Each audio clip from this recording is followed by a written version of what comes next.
تفہیم القرآن سید ابو العلا مودودی سورہ مائدہ آیات 15 تا 19۔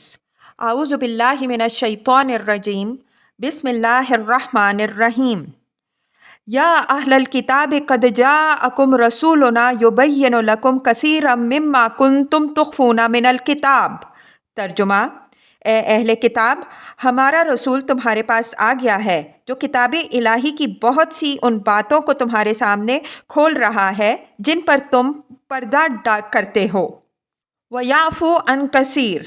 ترجمہ: اور بہت سی باتوں سے درگزر بھی کرتا جا رہا ہے۔ تفسیر: یعنی تمہاری بعض چوریاں اور خیانتیں کھول دیتا ہے جن کا کھولنا دین حق کو قائم کرنے کے لیے ناگزیر ہے، اور بعض سے چشم پوشی اختیار کر لیتا ہے جن کے کھولنے کی کوئی حقیقی ضرورت نہیں ہے۔ قد جاءکم من اللہ نور و کتاب مبین۔ ترجمہ: تمہارے پاس اللہ کی طرف سے روشنی آ گئی ہے اور ایک حق نما کتاب۔ یہدی بہ اللہ من اتبع رضوانہ سبل السلام۔ ترجمہ: جس کے ذریعے سے اللہ تعالیٰ ان لوگوں کو جو اس کی رضا کے طالب ہیں سلامتی کے طریقے بتاتا ہے۔ تفسیر: سلامتی سے مراد غلط بینی، غلط اندیشی اور غلط کاری سے بچنا اور اس کے نتائج سے محفوظ رہنا۔ جو شخص اللہ کی کتاب اور اس کے رسول کی زندگی سے روشنی حاصل کرتا ہے، اسے فکر و عمل کے ہر چوراہے پر یہ معلوم ہو جاتا ہے کہ وہ کس طرح ان غلطیوں سے محفوظ رہے۔ وَيُخْرِجُهُم مِّنَ الظُّلُمَاتِ إِلَى النُّورِ بِإِذْنِهِ۔ ترجمہ: اور اپنے اذن سے ان کو اندھیروں سے نکال کر اجالے کی طرف لاتا ہے۔ وَيَهْدِيهِمْ إِلَى صِرَاطٍ مُّسْتَقِيمٍ۔ ترجمہ: اور راہ راست کی طرف ان کی رہنمائی کرتا ہے۔ لَقَدْ كَفَرَ الَّذِينَ قَالُوا إِنَّ اللَّهَ هُوَ الْمَسِيحُ ابْنُ مَرْيَم۔ ترجمہ: یقیناً کفر کیا ان لوگوں نے جنہوں نے کہا کہ مسیح علیہ السلام ابن مریم ہی خدا ہے۔ تفسیر: عیسائیوں نے ابتدا میں مسیح علیہ السلام کی شخصیت کو انسانیت اور الوہیت کا مرکب قرار دے کر جو غلطی کی تھی، اس کا نتیجہ یہ ہوا کہ ان کے لیے مسیح علیہ السلام کی حقیقت ایک معمہ بن کر رہ گئی، جسے ان کے علماء نے لفاظی اور قیاس آرائی کی مدد سے حل کرنے کی جتنی کوشش کی اتنے ہی زیادہ الجھتے چلے گئے۔ ان میں سے جس کے ذہن پر اس مرکب شخصیت کے جزو انسانی نے غلبہ کیا، اس نے مسیح علیہ السلام کے ابن اللہ ہونے اور 3 مستقل خداؤں میں سے ایک ہونے پر زور دیا، اور جس کے ذہن پر جزو الوہیت کا اثر زیادہ غالب ہوا، اس نے مسیح علیہ السلام کو اللہ تعالیٰ کا جسمانی ظہور قرار دے کر عین اللہ بنا دیا اور اللہ ہونے کی حیثیت ہی سے مسیح علیہ السلام کی عبادت کی۔ ان کے درمیان بیچ کی راہ جنہوں نے نکالنی چاہی، انہوں نے سارا زور ایسی لفظی تعبیریں فراہم کرنے پر صرف کر دیا جن سے مسیح علیہ السلام کو انسان بھی کہا جاتا رہا اور اس کے ساتھ خدا بھی سمجھا جا سکے، خدا اور مسیح علیہ السلام الگ الگ بھی ہوں اور پھر ایک بھی رہیں۔ قل۔ ترجمہ: اے محمد صلی اللہ علیہ وسلم ان سے کہو، فَمَن يَمْلِكُ مِنَ اللَّهِ شَيْئًا إِنْ أَرَادَ أَن يُهْلِكَ الْمَسِيحَ ابْنَ مَرْيَمَ وَأُمَّهُ وَمَن فِي الْأَرْضِ جَمِيعًا۔ ترجمہ: اگر خدا مسیح علیہ السلام ابن مریم اور اس کی ماں اور تمام زمین والوں کو ہلاک کر دینا چاہے تو کس کی مجال ہے کہ اس کو اس ارادے سے باز رکھ سکیں۔ وَلِلَّهِ مُلْكُ السَّمَاوَاتِ وَالْأَرْضِ وَمَا بَيْنَهُمَا۔ ترجمہ: اللہ تو زمین اور آسمانوں کا اور ان سب چیزوں کا مالک ہے جو زمین اور آسمانوں کے درمیان پائی جاتی ہیں۔ یخلق ما یشاء۔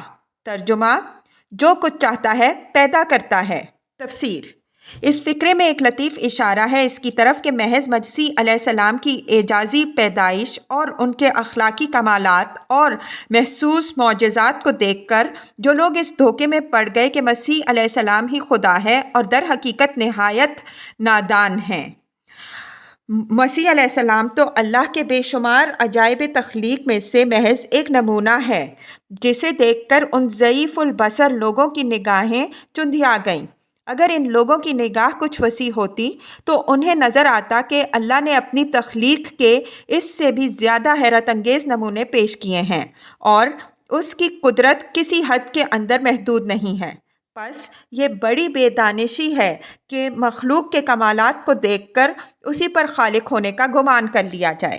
دانش مند وہ ہیں جو مخلوق کے کمالات میں خالق کی عظیم الشان قدرت کے نشانات دیکھتے ہیں اور ان سے ایمان کا نور حاصل کرتے ہیں۔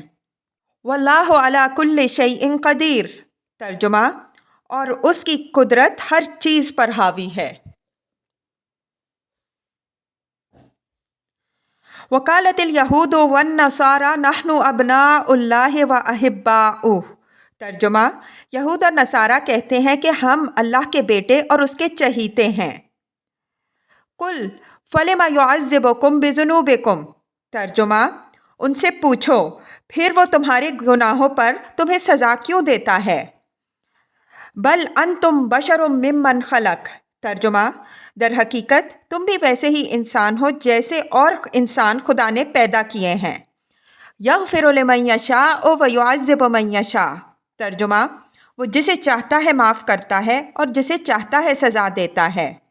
وَلِلَّهِ مُلْكُ السَّمَاوَاتِ وَالْأَرْضِ وَمَا بَيْنَهُمَا، ترجمہ، زمین اور آسمان اور ان کی ساری موجودات اس کی ملک ہیں۔ وَإِلَيْهِ الْمَصِيرُ، ترجمہ، اور اسی کی طرف سب کو جانا ہے۔ یا اہل الکتاب قد جاءکم رسولنا یبین لکم علی فترۃ من الرسل، ترجمہ، اے اہل کتاب، ہمارا یہ رسول ایسے وقت تمہارے پاس آیا ہے اور دین کی واضح تعلیمات تمہیں دے رہا ہے جبکہ رسولوں کی آمد کا سلسلہ ایک مدت سے بند تھا۔ ان تقولوا ما جاءنا من بشیر ولا نذیر، ترجمہ، تاکہ تم یہ نہ کہہ سکو کہ ہمارے پاس کوئی بشارت دینے والا اور ڈرانے والا نہیں آیا۔